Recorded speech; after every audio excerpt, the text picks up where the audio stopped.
రే ఈరోజు 31st party ఎరగదీయాలి evening. అరే మనం ఎప్పుడు చేయలేదు కదరా, ఇప్పుడు చేద్దాం. ఇప్పుడు చేయడానికే కదా మనం విజిటింగ్ వేసింది. ఓరని ప్లానింగ్ చేయడం ఇంత ఈజీయా? ఇలా తెలుసుంటే ఎప్పుడో ప్లాన్ చేసుకునే వాళ్ళం కదరా. సరే నీకు ఇష్టమైన ప్లేస్ ఏంట్రా? బీచ్ రాసుకో.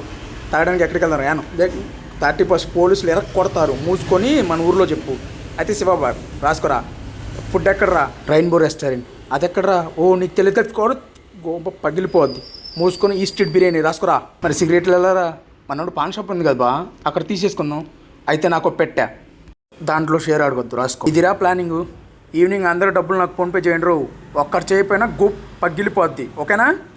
31st నైట్ ఫుల్గా తాగి రచ్చ చేసేసి 1వ తారీఖు మార్నింగ్ లేచి వెళ్ళి జిమ్కి ఫీజు కట్టేసి అట్నుంచి అటు గుడికి వెళ్ళి దేవుడికి ఒక నమస్కారం పెట్టి ఎగ్జామ్స్ రాద్దాం. దేవుడి దయతో పాస్ అయ్యామా నెక్స్ట్ ఇయర్కి ప్రమోట్ అవుతాం. ఇన్ కేసు మన కర్మకాలి ఫెయిల్ అయ్యామా ఇదే ఇయర్ కంటిన్యూ అవుతాం. దరిద్రమేమి మనకు కొత్త కాదు కదా, మనకు అలవాటే కదా. జై బాలయ్య. రే రాచించాలి, లేండి పార్టీకి టైం అవుతుంది, వెళ్దాం.